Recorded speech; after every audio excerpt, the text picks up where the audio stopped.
Okay, welcome.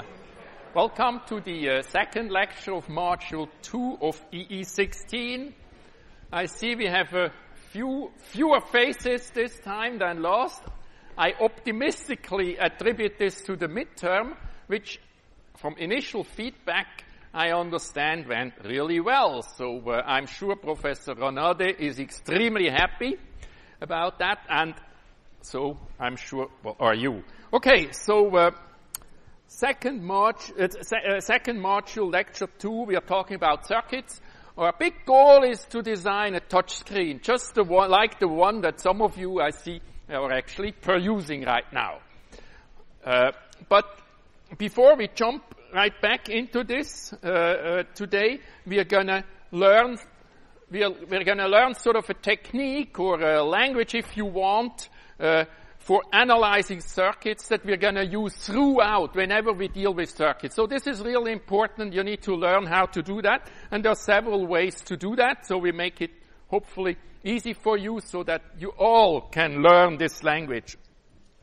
Obviously, in the lecture today, I will explain what's going on. There is also a handout on the web. It's actually posted on the last week's lecture, but it's called node voltage analysis, NVA. So the NVA nodes or something like that on the website. So that's something you probably want to download. There is a completely worked out example there. And so that is probably going to be of help. Then we're also going to talk about this technique in the discussions, and of course there's going to be plenty of homework problems. So again, this is important because you need to understand this in order to be successful in the rest and do all the other interesting stuff, more interesting stuff. Okay, so what is this? What do we want to do? Well, we have a circuit like this one. We want to know all the node voltages. Okay, we talked briefly about node voltages at the end of last lecture. Let me repeat that. So we're not going to analyze here a circuit that is quite so complicated like the one in that handout. We do something a little bit simpler. So we have a voltage source in our simple example circuit, a voltage source, and then we have two resistors. Okay. So, and again, the goal, so they have a value, let's say, R1 and R2. So, these two resistors. Okay? So, so the goal of this method, of this node voltage analysis method, is to figure out all the voltages and all the currents in this circuit. Okay? And the approach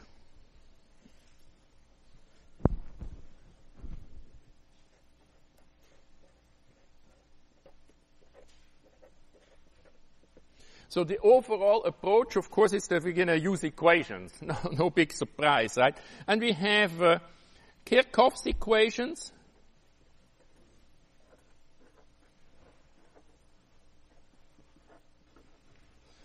And we also have component equations.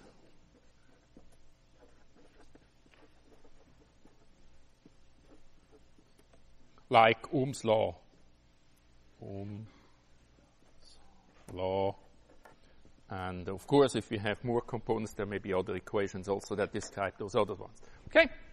So that's basically our ingredients that we will do this analysis with.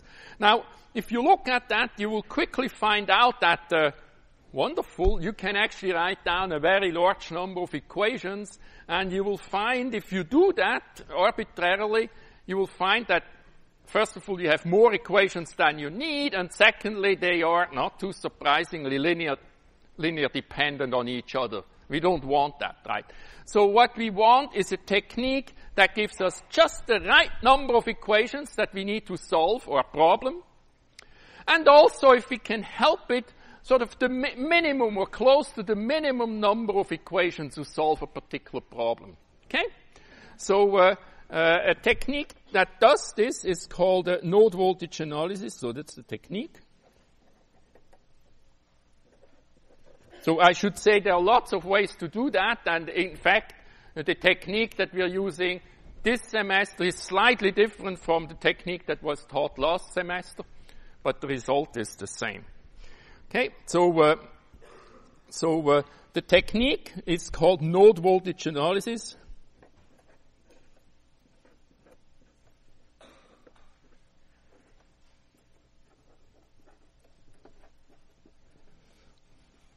Or short, NVA. Oh. Did I change the size of something? I noticed this. Okay, well, still. Okay, and node voltage analysis. Now, the name will make sense in just a moment because the technique really gives us the node voltages. So, the other thing I should say that's important is that this is sort of one of these mind-numbing techniques. It's like a computer program. In fact, there are 7 or 8 steps that you just have to go through. And not surprisingly, some people already wrote up this technique in a computer program. In fact, there are lots of computer programs that can do this. The most famous one is called SPICE, and you know where it has been invented?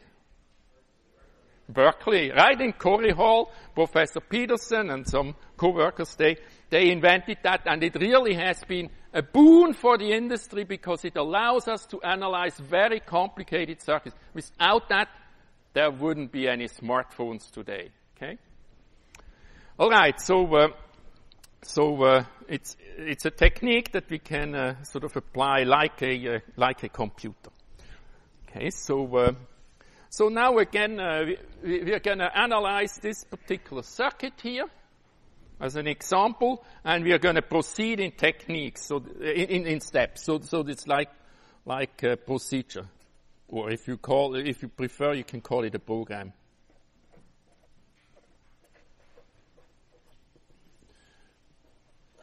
So there is a step 1.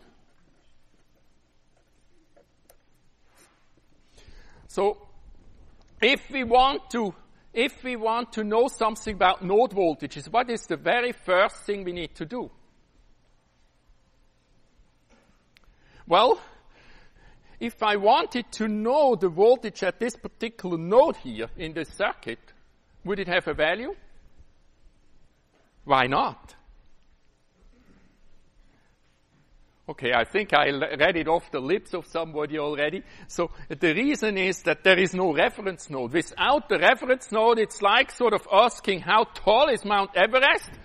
If you don't have any notion of sea level or some other useful reference, well, we all use sea level for altitude. If you don't have a reference, it's moot to ask how tall is it, right? How tall compared to what? Okay, compared to your reference. So the step 1 is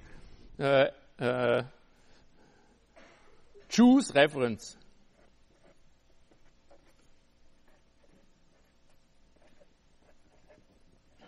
And we do that by drawing somewhere in our circuit this nice little inverted Christmas tree. Okay, this is our reference. We could have chosen another node. In this circuit, there are actually how many nodes? Well, there is one here that I just marked. There is the node between the 2 resistors, and there is also the node at the top here. 3 nodes.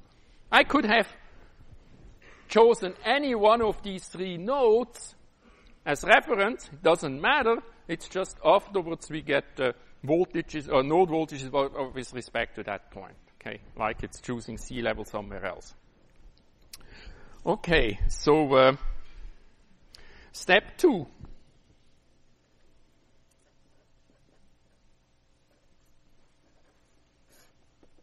Mark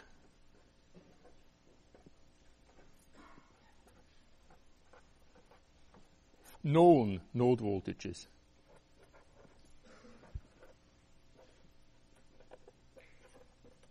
Okay, so which node voltages are known? Well, sort of obvious one is the reference. It's 0 volts, right, by definition. So we're not really going to have to mark that one. But there is another node voltage that would be very easy to say what the value is. Let's say that this voltage source, the value is, let's say, 5 volts or so. Can you see one of the nodes where we see right away what the voltage would be? Well, the node that is connected to this voltage source, this one here, well, if here we have 0 and the voltage source in between is 5 volts, then this node up here, Vs, I call it also Vs, is then also 5 volts. Right? Not too surprising. Okay? Fine, so there is one more node. Do we know the voltage at the additional node here, at this node here? Do we know the voltage, the node voltage at the red node? We don't know that, okay? So we're done with step 2, and we can move on to step 3.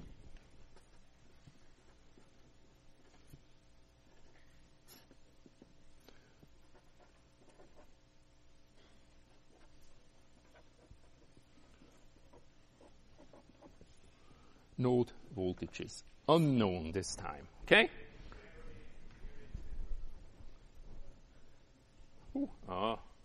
Thank you.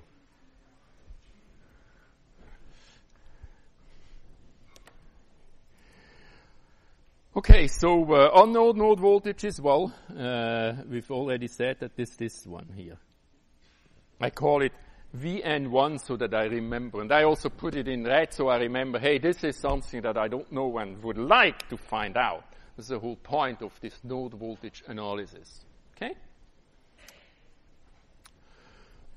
Okay, so incidentally, what does it mean, this Vn1 here? Well, what it really means is that the voltage between this node and the reference, this one here, this voltage here is Vn1.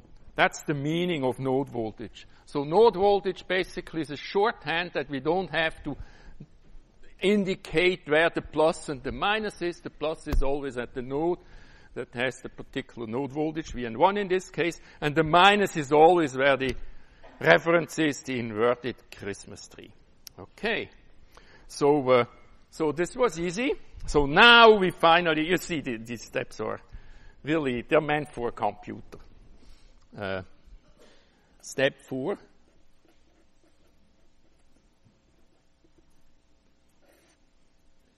Kcl. Anybody remembers what Kcl stands for?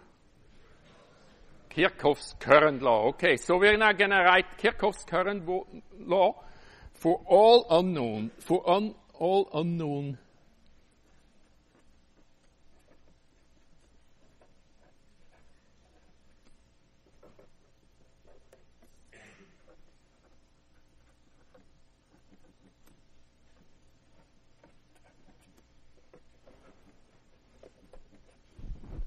Okay, for all the unknowns.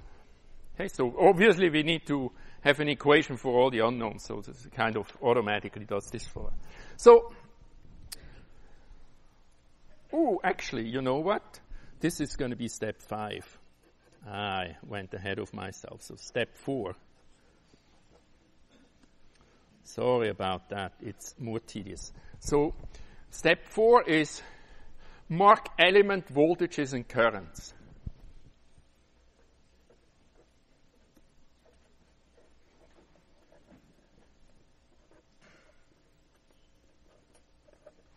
Okay. For all the elements, we will mark the voltages and currents. So, for example, we have resistor R1. We have to mark the voltage and the current. So, which direction does the current go in? Does it go down? Who is for the current should go down? Who is for the current should go up? And who says it does not matter? Okay. I agree, it doesn't matter. You can pick. So should we pick current up, current down? Down, okay. Make it down. We make that the current goes down. So that's IR1. And we pick it that it goes down. We could have picked it to go up, and we go through the entire procedure and we get exactly the same results. Okay? So now the voltage across R1 There we are using this thing that's called passive sign convention. What is passive sign convention? Well, passive sign convention simply says that the voltage direction is the same as the current direction. So the plus has to be here, and the minus has to be here, and so this is V or 1. So once you pick one of either the current or the voltage, that's it. No more choices. The other thing that's important, and you can see I taught circuits for a few times already. The other time, it should be obvious, right? Once you've made your choice, you can't change it anymore. I mean, you can if you start again at the beginning. But once you've made a choice, in the middle of the calculation, if then you go and change the direction of your arrows, you get all the garbage results, obviously, right? So, we also need to mark the element voltages for R2. Do you want the current to go up or down? I haven't quite heard so, but let's pick this one that it goes up, just for the heck of it. You can pick the opposite, and in the end we compare. Oop, I made a mistake, huh? The voltage needs to go in the same direction, so this is now a big fat minus. So this is V or 2. Okay, this is a minus. Okay.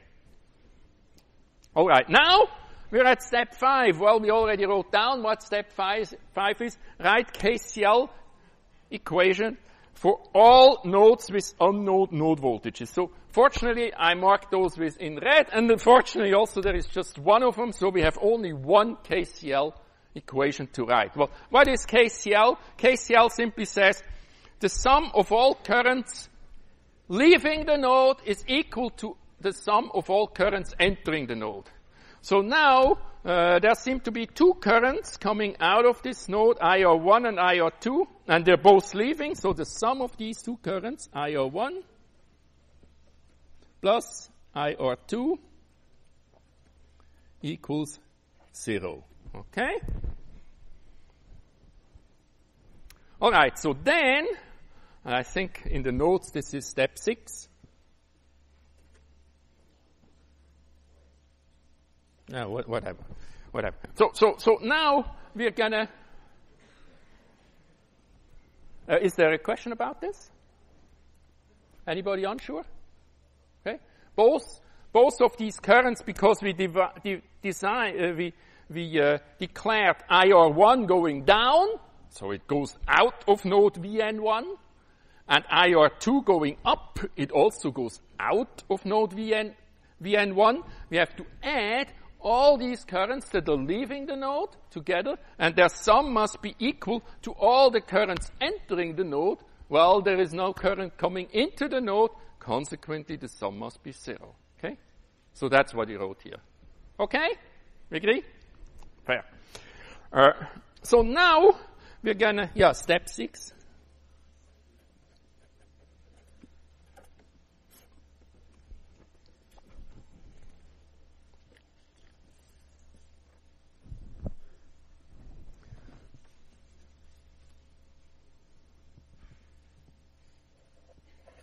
Step 6. Now we're gonna write component equations.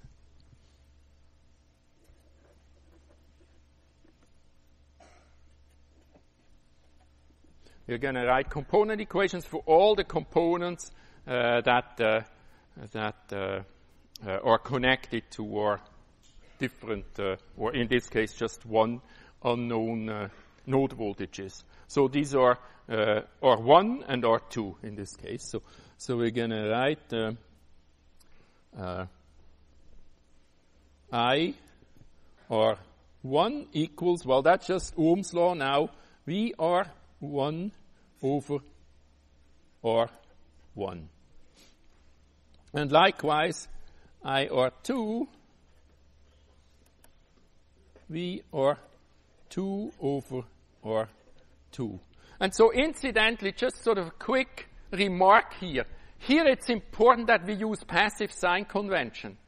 because if you don't use passive sign conventions, these equations can change. In particular, if you did that here for a resistor, then suddenly Ohm's law would be IR equals minus VR over R. So just stick with passive sign convention, then you don't need to worry about the stuff, okay? So now we're going to replace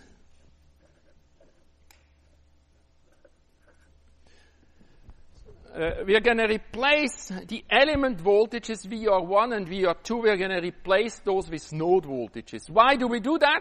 Well, the node voltages are unknowns. We're going to solve for those, but VR1 and VR2 are just yet other things, and we don't want to have them show up in our equation. So replace component voltages. So, for example, VR1, VR2 with node voltages.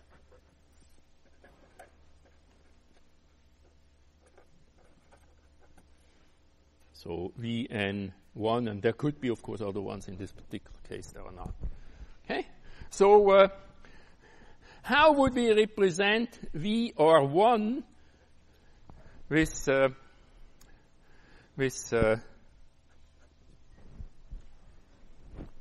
node voltages? Well, where is VR1? Well, VR1, let me use a different color. VR1, that's this branch here, okay? So it is connected between node Vn1, that's at the plus terminal, and 0. So VR1 is actually equal to Vn1, the one at the plus, minus 0, or that, of course, is just Vn1. And exactly the same we can also do for VR2. That is equal, where the plus sign, the plus, well, that is connected to Vn1, so it's Vn1 also minus, well, what's the other side here? Well, that's this terminal, the node voltage Vs, okay? Right? Ooh. Thank you. Okay, so we have the two component voltages expressed in terms of node voltages now. Okay, so then we substitute. Now I'm going to move down a little bit again. What do we substitute in? Well, we substitute into our component current equations. Okay, so I move this up again, but I'm going to rewrite IR1. I copied from above. That was VR1 over R1. I just copy so that you can see the whole thing. And so VR1 is now Vn1 minus 0. We're not going to write for R1. And then the exact same story for IR2. It's equal to Vn1 minus Vs over R2. Okay? Fine. So next step number 7, I guess. Step number 7. So now we have expressions for IR, for the currents, as a function of node voltages or unknowns, and also where Vs happens to be something we know and know component values. And so we have our Kcl equation from step 5, just one in this particular simple example. So now we are going to substitute into the Kcl equation. Okay? I'm going to write it again down so that you can see everything.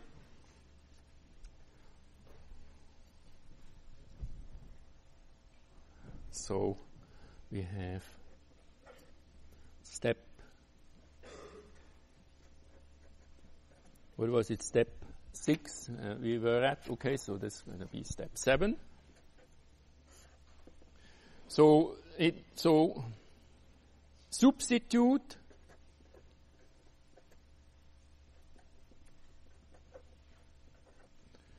step 6 into step 5.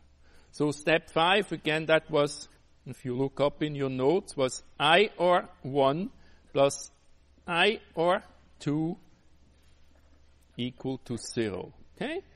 And so now we have these expressions up here for IR1 and IR2, and we're simply going to substitute those. Okay, so again, I told you this might nominally trivial. It just works. So, but that's the good thing, right? Even in an exam, you're a little bit anxious or so, you can do this. Or late at night, you can do this. So IR1 is Vn1 over R1 plus IR2 is Vn1 minus Vs over R2 equals 0. Okay? So in this particular case, we only got one equation because we have only one unknown node voltages in this simple circuit. Again, in the example and in the homework or so, there's going to be more complicated circuits with more unknowns. And what's the next? So actually we can see now the only unknown thing in this equation is Vn1. So of course we can solve for that. Use any one of your techniques, and in fact, so step 8 is solve. Okay, so multiply, for example, on either on both sides with R1 and R2, and then solve for Vn1. I do this. I'm not going to make a stupid algebra mistake in front of you. Vn1 is equal to Vs times R1 over R2. R1 plus R2. So this happens to be the result for this particular example. Okay? If you solve this, I'll let you do this on your time. Okay? So this is the grand result. And again, if we had a more complicated circuit, there of course would be Vn2 and Vn3 and so on also. Okay.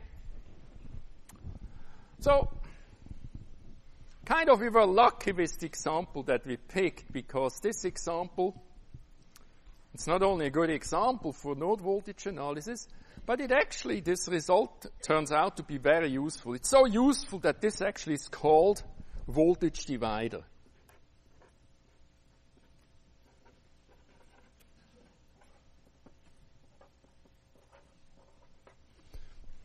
So the circuit that we have here happens to be called voltage divider. Well, why is it called voltage divider? Well, if you look at it, we have a source Vs, and then we have a term that is always less than 1, or at most 1. Generally it's less than 1, unless R2 is 0. And the resulting node voltage is the product of the two. So how could this be useful? Well, suppose you had a battery, and your battery has 5 volts. Easy number, okay?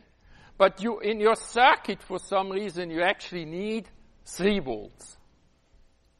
What would you do? Well, you could use your battery here, it's 5 volts, and then you use 2 resistors, and you choose the value of these resistors such that the voltage in the middle at Vn1 is just equal to 3 volts. So all you need to do is choose appropriate values for R1 and R2, and you can generate any voltage you want as long, what's the condition?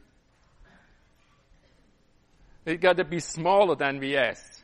This circuit, you cannot use it to check up the voltage. Okay, you can make it smaller, anything that's smaller, but and also it has to remain positive. You cannot flip the sign. You have to flip the wires for that. Okay? So this is a voltage divider. And we're going to use this circuit liberally. In fact, somehow the voltage here depends on the value of these resistors. So if we somehow, somebody said that maybe we could build a resistive touch sensor. So maybe if we somehow could muck around in a way that when we touch these resistors somehow change, then we could use the voltage that they produce as an indication of where we touched our screen. I mean, it sounds a bit nebulous right now, but let's not discount this idea completely. So let's see if there is something we can do about this. Okay. So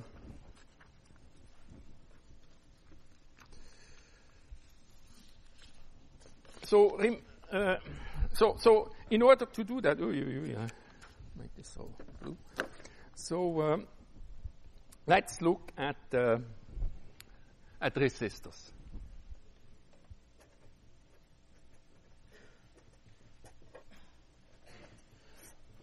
What is actually a resistor? So a resistor is a little bit like a wire, except that it's made out of something that, conducts some current, but not perfectly. Okay? So we will say that, let's say we make a resistor out of a sheet of material, and I try to draw this here in perspective, so hopefully this is going to turn out.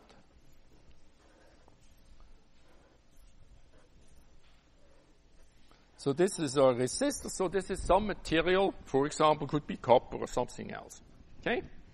So it's going to have a length. Well, see? It's going to have a length, L. It's going to have a width, W. And it also has a thickness, T. Okay, this is our resistor. So how we're going to use it? Well, we're going to attach two wires, one here and the other one here, and this is our resistor. So really what we want between the red thing, this thing should act like a resistor. Okay? So in blue is the physical thing. That's this chunk of material, this sort of rectangle of material, and on the right side in red we have the circuit symbol for that thing. So now the question is, what is the value of the resistance? Okay, I'll give you a trick. I never can remember these equations, so I think how it should work. Well, if I make the length of this blue box longer, the current has to flow now through a longer piece of material that is resistive, right? So do you think the resistance goes up? Or do you think the resistance goes down?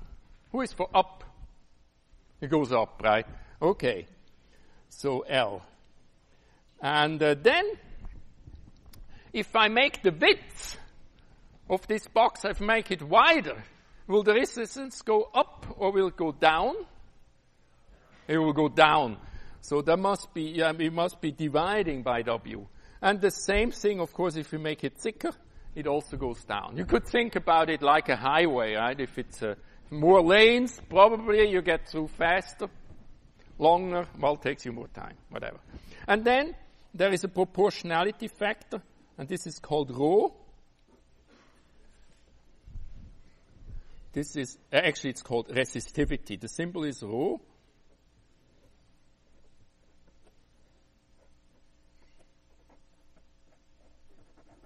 And the units, if you just add it, you can figure out easily, is ohms times meter.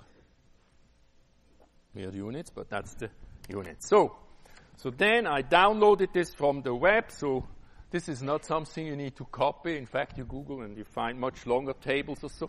But anyways, this is a table that lists a few materials, and then it lists the resistivity of them. At the top here, we have copper. We all know copper. The resistivity is very small. That means that it's a very good conductor. And I guess we shouldn't be surprised, because what are the wires that carry all the currents to our lights and whatnot made out of? Well, they're probably made out of copper. Aluminum is a pretty good conductor also, and actually in older houses the wiring is actually out of aluminum. Today it's no longer allowed. But anyways, it's still a pretty good conductor, but already a sort of a knockdown. Graphite, well, that's a fancy word for carbon dust.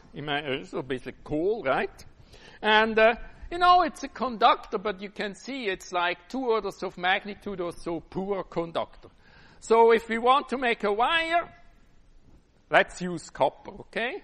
If you want to make resistors, well then, graphite or again carbon dust is not a bad choice. And in fact, many of these resistors, like I've shown last time, that you can buy, they're actually made out of carbon dust or something like that.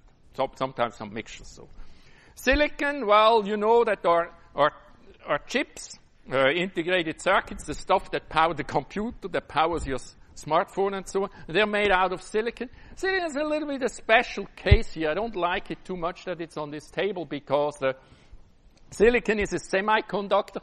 And we are not going to talk about any details about semiconductors, but just one thing that is so terrific about semiconductors is you can vary the conductivity or the resistivity. You can vary that over orders of magnitude. In fact, by making the silicon a little bit dirty, you can make it that it's pretty much an insulator or it's actually a pretty good conductor.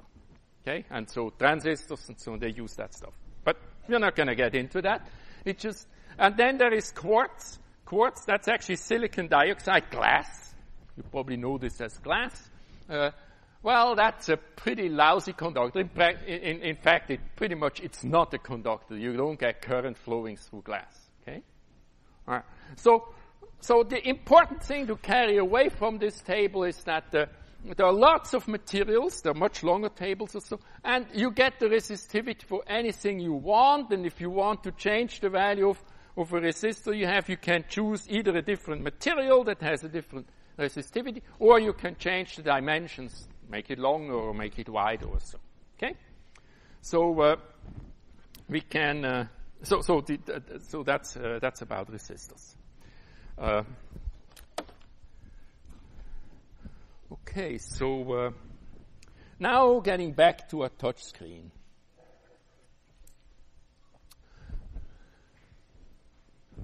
So touch screen.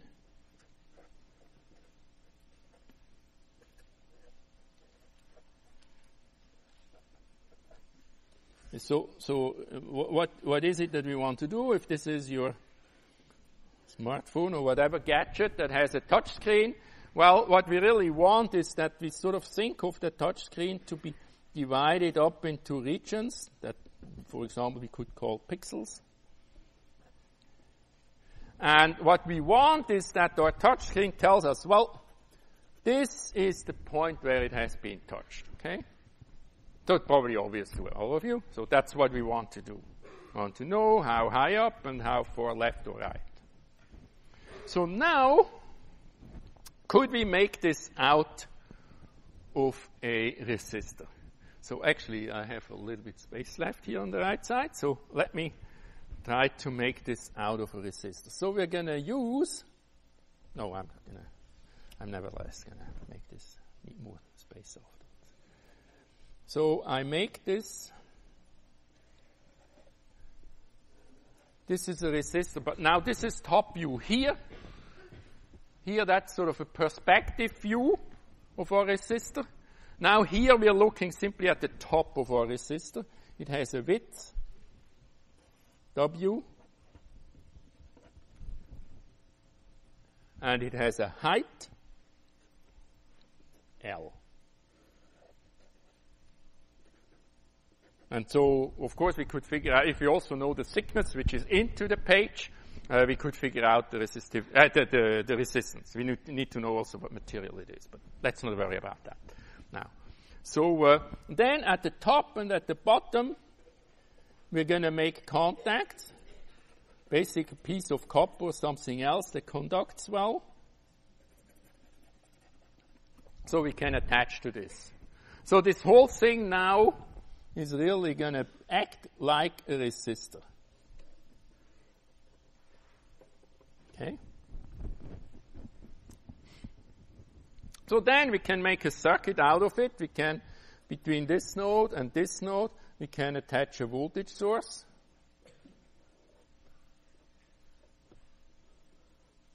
And we're going to current flowing. And if you want to know how much current, well, you can use Ohm's law. Vs over R tells you what the current is. But that's not what we are after now. What we are after is that let's also define this node as ground. So it also means that this node here would be ground then. So that's our reference. Okay. So now that we have a reference, we can ask anywhere in our circuit what is the voltage. Okay. So I would like to know first what is the voltage here, and my red dot is. Well, we are just connected to the reference through this piece of green that we said that is going to be well conducting. It's probably copper or something. So that's like a wire. That means there is no resistance. So the voltage here is actually 0 volts. Okay. What about here? Let's say Vs is again very innovative, another 5 volts. What is the voltage up here? So again, the Vs is, the source is actually connected here also. So this is Vs plus minus. Okay. So what is the voltage here at the top? Well, we are just at the top side of our voltage source. We said it's 5 volts. So that means that here is 5 volts. And the green stuff, again, that's a good conductor. So here we also have 5 volts. This is not a touch screen yet. But, well, maybe. Look, what is the voltage if we, let's say, somehow we stuck a wire in this other. Let me make it a little bit of a star or so, a cross. What's the voltage, the node voltage at that cross? Well, it's probably going to be somewhere in between, right? It's not going to be 0 volts, and it's probably not going to be 5 volts, but somewhere in between. Okay? Let's figure out what it would be. Any ideas on how we could do that? Yes?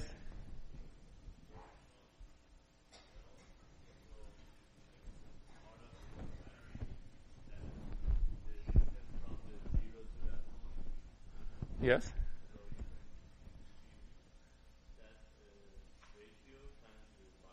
Okay, so what we heard here is that we somehow should be able to calculate that voltage as a ratio, as a function of where exactly the height of this thing is. Actually, let me introduce a coordinate system for this.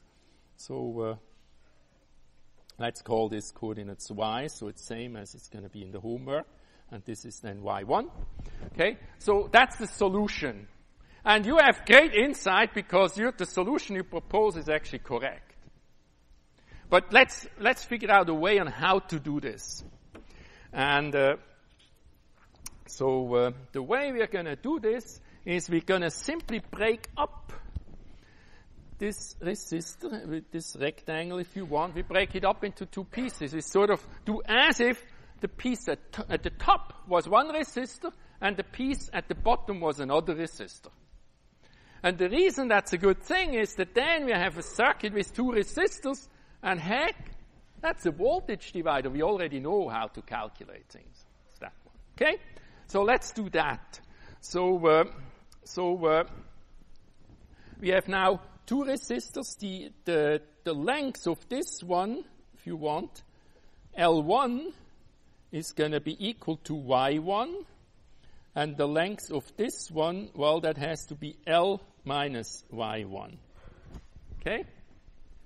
So now let me just draw immediately go to the circuit diagram for this. So we have our source, Vs, 5 volts we said.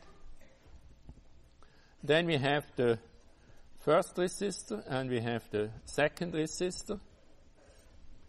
Let's also call this voltage here, let's call this V touch. Okay? Make sense? Okay, so and let's call this again R2 and this one R1, so we are the same as before, and this voltage here is R touch. Well, that's what we would like to know. Well, this is V touch. V touch. V touch, and we would like to know what this is. Well, It should be straightforward. It's a voltage divider, so we can use the voltage divider equation. But in order to use it, we need to know the value of these resistors R1 and R2. Well, fortunately, that is easy too. R1 is equal to rho, whatever that is, whatever material we pick, maybe graphite, times L. Well, that is now L, that is now Y1, 1, over W times T, and the resistor R2 is made out of the same material, so same resistivity, L minus Y1 W times T. Okay? And finally we have the voltage divider equation, V touch is equal to Vs. Anybody remembers what that equation was? Well, it's always the resistor. Across, we want to know the voltage, which is R1 in this case, because we want to know what is V touch. R1 divided by the sum of the two resistors, R1 and R2. So that's how I remember this without having to use too many neurons in my brain. Somehow they... Okay, so now we need to substitute again. So this is going to be equal to Vs times, and if you do this, what you will find out is the rho and the W and the T, they of course all drop out, and you're going to get Y1 over L minus Y1 plus Y1, so that's going to be equal to Y1 over L, which is precisely... This is precisely what your colleague said. There should be somehow proportional to however high we are here. Depending on the Y, we're going to get a different voltage. And if Y1 happens to be 0, well, we get 0 volts. Yeah, makes sense. If Y1 happens to be L, we get Vs, 5 volts. Makes sense too. And in between, we can get any voltage whatsoever. So now we kind of have almost, in fact, we could even go as far as drawing here the voltage, or maybe here, V touch, as a function of Y. And so it would be 0 here, and it would be Vs up here. And so this is V touch as we move up and down our resistor. Okay, so now it's still just, oh, I need to move this up. Sorry about that. Now it's still just a resistor. Well, the question is it a touch screen? Well, kind of, sort of, right? We can take a wire. I mean, this would be perhaps not the biggest selling point, but suppose you had this touchscreen, you would tell the user, well, my special phone is a little bit different. You have to take a wire and you have to put it where you want to touch. But then, somehow the voltage that would come out would indicate where we touched. Okay, fair enough, it only says what Y is. We have to figure out something a little bit more to figure out also what the X dimension is. But again, in design, as we've said already last lecture, it's good to make little steps because otherwise it's just too hard. Okay?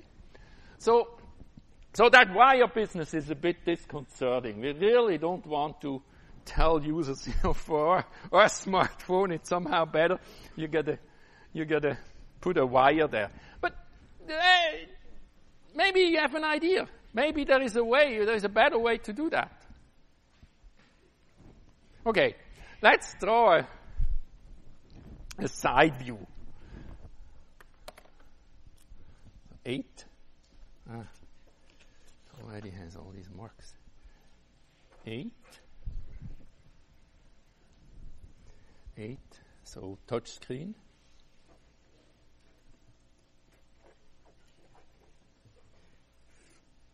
So side view.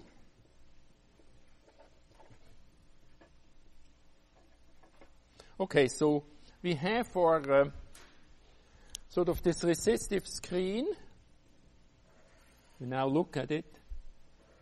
from the side. And then on either side we have this piece that, this where we can make connections to our voltage source. Okay? And then, when somebody touches it, we make this a bit flexible. Wherever we touch it, it's going to look like this. Okay? And we want to know what the voltage is there. How am I going to do that? Well, we simply go and put another conductor here at the bottom. Okay? And what's that? Well, that's the node V touch. So our circuit then, if I draw it pictorially for once, it's going to be plus, minus. That's going to be our Vs. We're going to hook up our voltage source here. That's going to generate a voltage here. Here, that is V touch. And again, the position of that depends. That's at position Y, right? And depending if I move my finger over to the right, then the voltage V touch is going to be different. But how are we going to sample it? Well, we simply sample it on the black conductor. So basically what we're going to do is we simply take two sheets. The top one is our resistor, okay? But then when we touch it, well, people put some force in, okay? So it bends down a little bit, okay? Bends down a little bit, then it touches the black one. Well, the black one is another conductor. That one maybe we make out of copper or aluminum foil. That's easy. We have it in the kitchen. So we make that out of aluminum foil, and then all we need to do is measure the voltage, a node voltage, at this node V touch. And depending on where we touch it, this sort of bubble here moves to the left or to the right. The voltage V touch changes according to that equation that you already calculated, and we know why, okay? So it's a 1D touch screen, just one-dimensionally, only we know where we touch in one direction, the other direction we'll have to still figure that out, but hey, we're a lot better.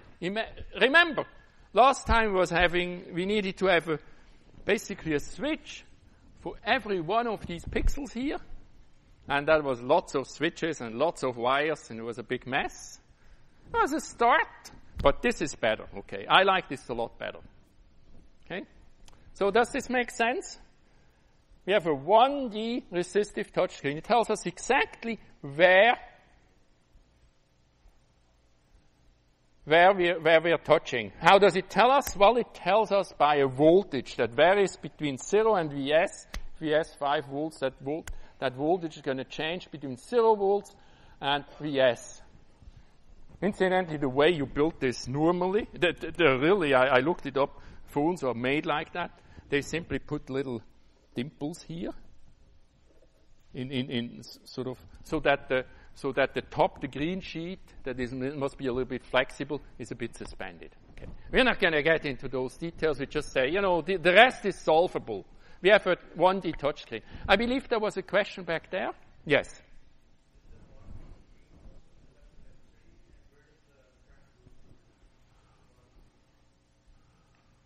Okay, I didn't completely understand your question.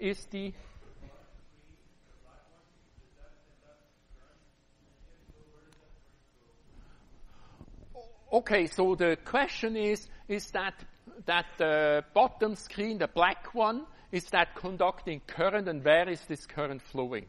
That's a really good question.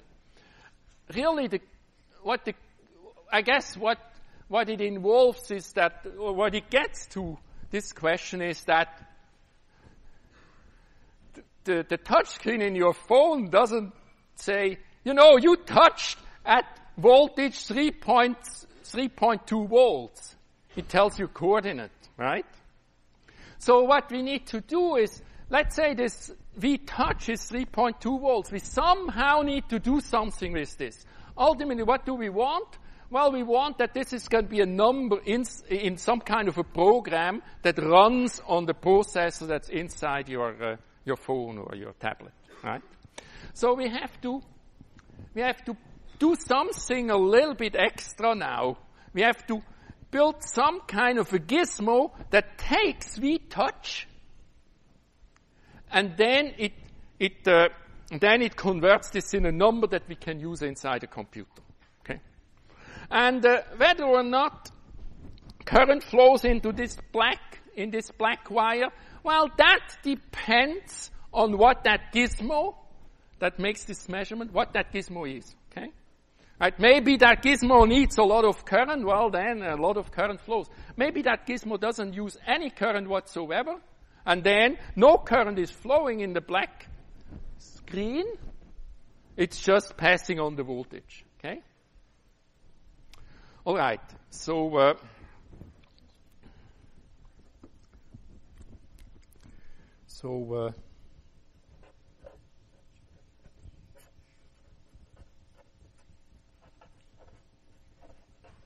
okay, so we need one more piece in the picture here. We need something that can measure voltage.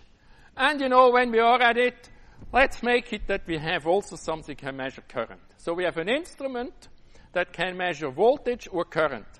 I brought one. Look at this.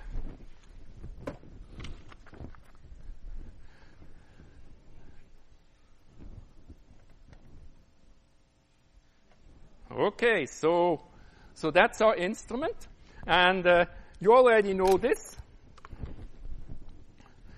This thing here, that was this little touch light meter.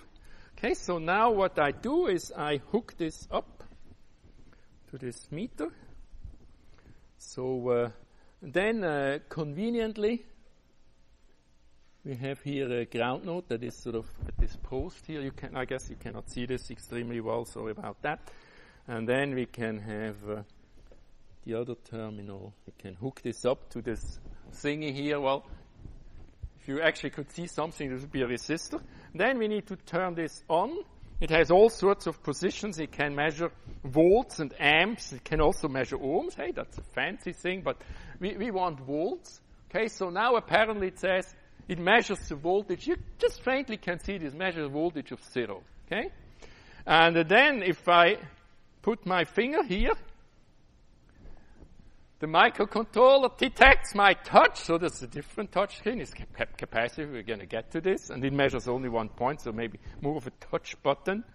But anyways, the voltage now was 2.3 volts. And now it disappeared because the microcontroller said, hey, let's not drain the battery. But anyways, the point here is not all this setup. So the point is that there are thingies like this yellow box here, happens to be called a voltmeter or a multimeter because it can also measure current, that you can attach to your circuit. It measures the voltage and it displays it on this nice LCD display. Okay?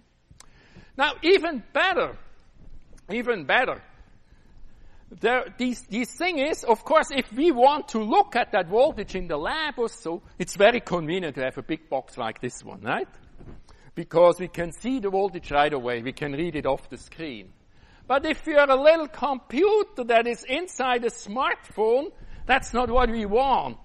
We don't want that screen. We want the one line of Python code or whatever. Okay? And that one line of Python code goes out and uses some part that is inside here, runs that measures that voltage and spits back a number, 3.2. And we remember that's voltage. Okay, so 3.2 volts. Okay?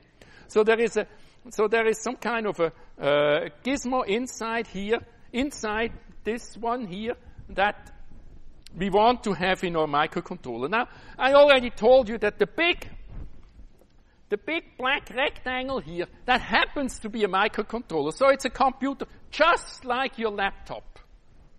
It doesn't have quite the power. You can't do spreadsheets on this one, okay? It also doesn't have quite the memory. I don't remember how much it has. It has a few kilobytes of memory. Few kilobytes, not gigabytes, kilobytes.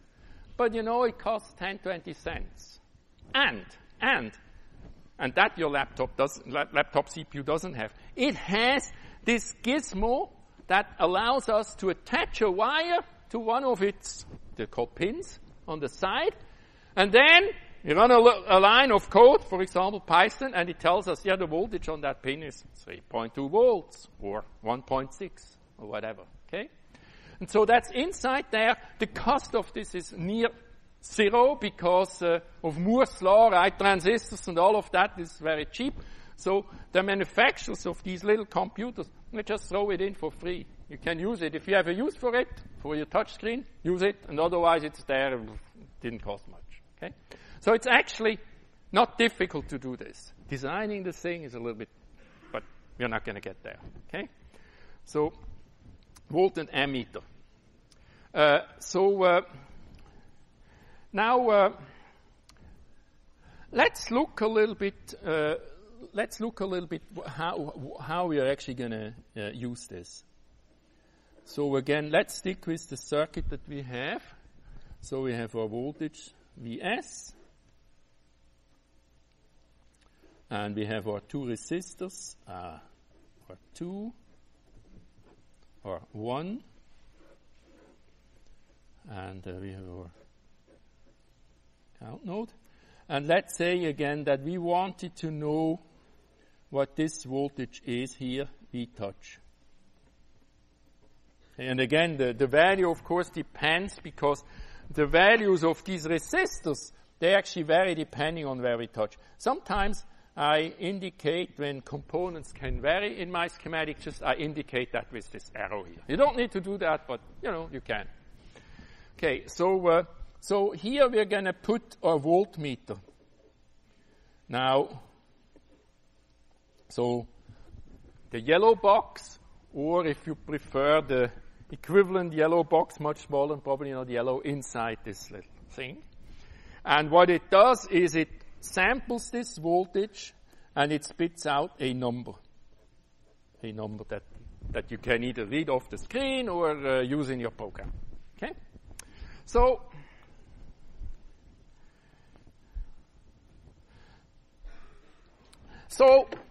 just in order to perform our measurement, we have a circuit that is just one voltage source and two resistors, or 1 and or 2. Just to make this measurement, now we added a new component, this V here, or voltmeter. Okay? So we kind of changed our circuit. Is that a good thing? Well, not really, right? If we want to know something about our circuit, we don't want to change the circuit because we want to know about the circuit, what it is, without making any changes. So how could we add a component, in this case, the voltmeter? How could we add this component to our circuit without this component doing any changes to our circuit? Yes?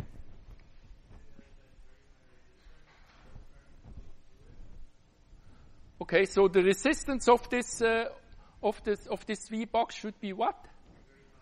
Should be extremely high. In fact, if you had a choice, how high would you like it to be? Infinity. Actually, a resistor with value infinity, do you have another name for that? It's an open circuit, right? So anyways, you're totally, absolutely correct. We want to express this a little bit differently. We want this current here. We want this to be 0, ideally 0. Okay? And we want the resistance here. The resistance between, if this was a resistor here, we want this R to be very, very large. Okay? Okay. Ideally infinite. Do you think voltmeters exist with this resistance being infinite? No, it's not possible to build. But, you can make it like 1 gigaohm or so. What is a 1 gigaohm? 1 gigaohm is 10 to the 9 ohm. Okay, 1 billion ohm. So that if you had a 1 volt across, you would have a current flowing of 1 volt over 1 billion. That would be 1 nanoamps. It's a very small current, very difficult to measure. Okay. So anyways, yes, the ideal thing doesn't exist, but this little cheap box here is close enough to ideal in most cases, unless you make extremely sophisticated measurements in very special circuits. Most of the time it just doesn't matter. And the one you have in the lab, I think, is more expensive and bigger than this one. It's even better. Okay? Yeah.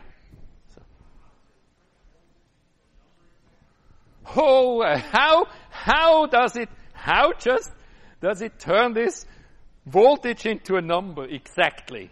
You know, there is another course, 240C. I created it here about 15 years ago or so.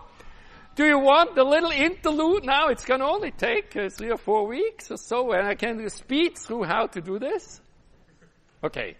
I would love for you to be excited about this and take a couple of courses, and then ultimately this 240C. But let's keep it out of this lecture, okay? It's a very good question, and maybe, if you come to my office hours, I'll show you a few tricks or a few ways on how you could do that. Maybe I'll even think of a homework where I'll show you that, it's maybe not so difficult. You don't even need to quite take 240C. But nevertheless, it's a question that we don't want to quite grapple with in this course. Okay? Agree? I'd love to teach you all this, but, I have a tendency to go off tangent, and this would be a big tangent. Okay, so that's the voltmeter.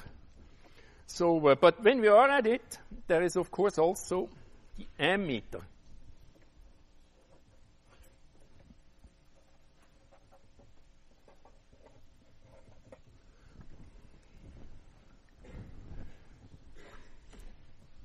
Ammeter, not surprising, this measures current. Okay. So this thing measures current. And often, if you buy one of these, you just put it down here. Now it measures amps. Okay. So let's say we had again this circuit from before.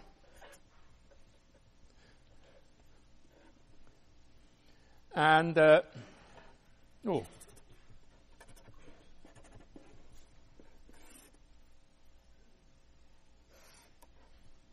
or 2, or 1, or reference, ES. Okay, so let's suppose that we wanted to know the current that flows out of our battery. Maybe we want to know how long this is going to last before we need to replace the battery. So anyways, we wanted to measure that current. And let's, for simplicity, assume that we had a box like the yellow one here. Where would we connect it? So let's say that we use the following symbol for an ammeter. These, by the way, are not completely sort of standardized and international, but it's good enough. We can use this. We know what we mean. Okay? So how we are going to connect our ammeter? It needs to measure the current. Well, if it needs to measure the current somehow needs to get into this instrument. How can it measure something if the current doesn't go into the thing? So we have to actually cut this wire and then insert. So here is a cut. And then insert the ammeter into the wire. So if we want to measure the current and go in this direction, connect it like this. Now we measure the current, okay? Now, we have the same question as before. We started with a circuit, and then afterwards we went with a wire cutter and mucked around with it just so we could measure the current. Well, we didn't really want to change the circuit, so that much for the wire cutter, right? How are we going to... What do we want from this ammeter, from this A box? What do we want so that it does not change our circuit whatsoever? Even though now we have this green thingy there, the circuit is exactly the same as it was before we inserted that. Yeah. Okay, that's like a load resistance. Yeah. Any other comments? Yes? The what? all the current should go through. If before we had 1 amp flowing, we want that once we put the green stuff there, 1 amp should still be flowing. So the green thingy, what should it be? Yeah, exactly. The voltage should be 0. The current arbitrary, whatever it wants to be. That thing is either a resistance with 0 ohms, absolutely correct. And then we have also another name for that. Actually, we have 2 other names for that. Wire, and the other one sounds dangerous. Short circuit, right? So we have lots of names for this. So the ammeter should be a short circuit. So the resistance of this thing should be 0. It should be a short circuit. Okay, that's what we like it to be. Turns out this isn't quite as perfect. The resistance of the ammeter depends a little bit on what you're measuring. And this is not something that I ask you to understand and so on, but I'm telling you anyways because obviously at least many of you are interested in this stuff. So actually what the ammeter is, it's a voltmeter and a resistor. So all it does when you switch it to amps, it actually, inside, it puts a resistor between these 2 terminals, and then it measures the voltage across that resistor. And then it does the division, uses Ohm's law to figure out what the current is. So that resistor, of course, you want it to be very, very small, ideally 0, but if you make it 0, then you measure always 0 volts and consequently no detected current. So in practice, the resistance is pretty small. It could be 0.1 ohm or something like that. But if you want to measure very, very small currents, then the resistance has to be larger because otherwise you just don't measure anything. Okay? So you understand now, this looks like a big box and maybe complicated, but you already understand quite a bit on how it ought to work. Okay? So now let me ask you a trick question so that you know already the answer when the midterm 2 comes around or so. I'm nice, I'm going to tell you. So then afterwards, I'm such a fantastic teacher, they all knew the answer. Okay, so suppose that I made a mistake. Instead of setting my meter to amps, I set it to volts, and I tried to measure the current. What would I measure? I would measure 0, right? Because this would be an open circuit. Well, actually, that's not true. That's not true. If I set it to volts, no, let's think this through very carefully. I'm actually not going to measure 0. The current is going to be 0, all right? Because if I set this to, let me use a different color pen. So if I set this to volts instead, what is it now? It's no longer a short circuit. Ideally, it's an open circuit. Okay? So it's an open circuit. So what's the current actually that's flowing here? Now the current is equal to be 0 because it can't go through this open circuit. Right? Because I said it wrong. I set it to volts instead of amps. If it's volts, well, it's an open circuit. Right? This green thing set to volts is an open circuit. It's now a voltmeter. Okay? So no current can flow. Well, if no current can flow, then here, what's the voltage here? Well, that's 0 volts. What's the voltage here? Well, that's 5 volts because Vs is 5 volts. We'll stick with the same numbers. What's the voltage drop across this resistor? Well, the current's 0, the voltage drop, Ohm's law, is also 0, right? Same thing here. So there is no voltage drop across these 2 resistors. So the voltage here is 0, the voltage here is 0, no voltage drop, the voltage here is 0. So if I put the voltmeter, set this to voltmeter instead of current, I measure between these 2 points. I measure between 5 volts and 0 volts. And what I measure with the voltmeter then is 5 volts. Okay. So I get something totally wrong. So you have to set the dial to the right thing. And of course, you can do exactly the same thing also. You can ask yourselves now the question that, what would happen? What would happen if I have this circuit here? If I have this circuit here, I want to measure the voltage we touch, but I set this to, I set my meter to amps instead of volts.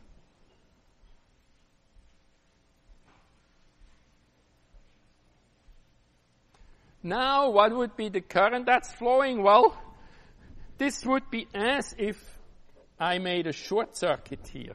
So my new circuit really is R2, and then R1 is short circuited, so it doesn't matter even anymore, like this. And here I have my ammeter. It was supposed to be a voltmeter, but I said it wrong. I want to measure the voltage, but it's going to display me the current. Okay? So what is the current going to be? Well, that I'll leave for midterm 2. You can figure that out in midterm 2. I'll be also more than happy to explain it to you in office hours, or any of the TA is going to explain it to you. But, of course, it's a simple Ohm's law question, right? So you can figure that out. Okay, I'll see you again Thursday. Hopefully we're going to have